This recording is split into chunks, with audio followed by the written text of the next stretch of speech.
Manipuri Council Tripura Tripura Manipuri Rungsrungnai Motha Thangsaki Haste Congress ni Kusam Asukpang Birojit Singh Hano Kebingni Bodolo Lahar Kasui Chopropnai Rongna Korak Mazra Benani Nangnai Hini Shanmung Naruk Lakhya Rong Salo Rada Nogo Rada Mado Mutai Nok Buskango Basalai Shanmung Naruk Lakhya Aboni Logi Logi Haste or Tongkusang Narukani Bagaibo Koimung Naruk Lakhya Te Laitanai Shalo Haste Congress ni Kusam Asukpang Birojit Singh Hano Chopropnai Hirokno Tomung no Mazra Berzayake Phani Shalo Joto Ukluk Kolai Jagdo Fathangsa কোথাও কতর জবাব অঙ্ক লাইনে হেনি পোশাকা আপনারা জানেন আমরা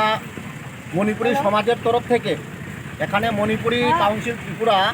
এবং ত্রিপুরা মণিপুরি ছাত্র যুব সমন্বয় কমিটি আমরা দুটা সংগঠন স্বতঃস্ফূর্তভাবে আমরা এত সাংগঠনিকভাবে এত অর্গানাইজ করিনি। স্বতঃস্ফূর্তভাবে আমরা আজকে বিশেষ করে আপনারা জানেন যে সংবাদ মাধ্যমেও প্রকাশ হয়েছে যে গত 25 তারিখ আমাদের মণিপুরি সমাজের বিশিষ্ট রাজনৈতিক নেতা বীরজিৎ সিংহ মহাশয় উনি যখন আগরতলা থেকে কৈলাসহর যাওয়ার পথে ইরানিয়ার পাশে মাধববাড়ি সংলগ্ন এলাকায় ওনাকে দুষ্কৃতিকারীরা আক্রমণ করেন, হেনস্থা করেন, ওনার সিকিউরিটি ওদেরকে মারধর করেন এবং ওনার গাড়ি টাড়ি ভাঙচুর করেন। তো আমরা আজকে আপনারা জানেন আমরা সব ক্ষেত্রে আপনার মণিপুরীরা আজকে পিছিয়ে পড়া জাতি, আমাদের কথা বলার মতো কোনো দিক নেই এবং রাজনৈতিক ব্যক্তিত্ব হিসাবে উনি একজন আমাদের মুখ। এবং আজকে যেভাবে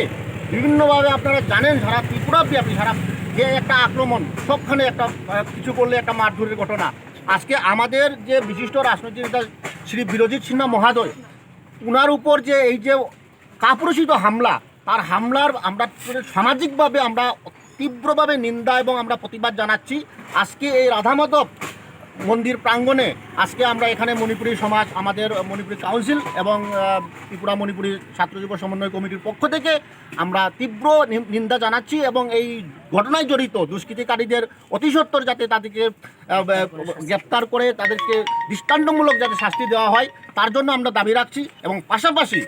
যাতে আমাদের এখানে গণতন্ত্র সুরক্ষা হয় এবং আমাদের রাজ্যে যে শান্তি শৃঙ্খলা বজায় থাকে এবং কোনো ধরনের যে কোনো সামাজিক নেতা বা রাজনৈতিক নেতা বা কর্মীদের উপর যাতে এরকম একটা হাঙ্গামা, তাদের উপর হামলা, এটা গণতন্ত্রের পক্ষে এটা কোনোদিন উচিত নয়। এটা আমরা একটা গণতান্ত্রিক পরিবেশে আমরা বাস করি, আমরা যাতে শান্তি শৃঙ্খলা চাই এবং যে কোনো রাজনৈতিক নেতা বা সামাজিক নেতা বা কর্মী হোক তাদের উপর আক্রমণ যাতে বন্ধ করা হয়, তাই আমরা সরকারের প্রতি আমরা দুই সংগঠনের পক্ষ থেকে এবং মণিপুরী সমাজের পক্ষ থেকে আমরা আপিল জানাই এবং ভবিষ্যতে যাতে আমরা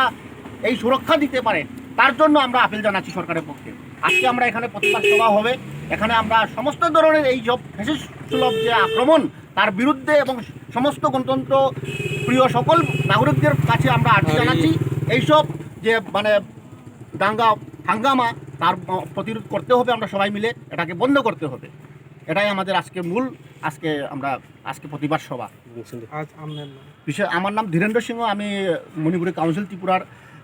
জেনারেল সেক্রেটারি এবং আমাদের ত্রিপুরা মণিপুরি ছাত্র যুব সমন্বয় কমিটির আমরা এখানে সহসভাপতি রয়েছেন প্রবীণ সিংহ। আমরা দুটো সংগঠনের পক্ষ থেকে আজকে আমরা মণিপুরি সামাজিকভাবে আমরা এখানে এই প্রতিবাদ সভা আমরা সংগঠিত করছি এবং তাদের শাস্তির ব্যবস্থা না করা হয় আমরা আরও বৃহত্তর আন্দোলনের পথে নামবো এবং রাজ্যব্যাপী আমরা সমস্ত পিছিয়ে পড়া অংশের মানুষকে, শুধু মণিপুরি নয় সমস্ত পিছিয়ে পড়া অংশের মানুষকে সংগঠিত করে আমরা রাজপথ অভিযান করব এবং আমরা মুখ্যমন্ত্রীর কাছে পর্যন্ত যাব। আমরা প্রয়োজনে আমরা স্ট্রাইক কল করব, আমরা যতটুকু পারি আমাদের আন্দোলনকে বলিষ্ঠ করব, কিন্তু আমরা নাই আমরা আদায় করবই, এটা আমাদের দাবি।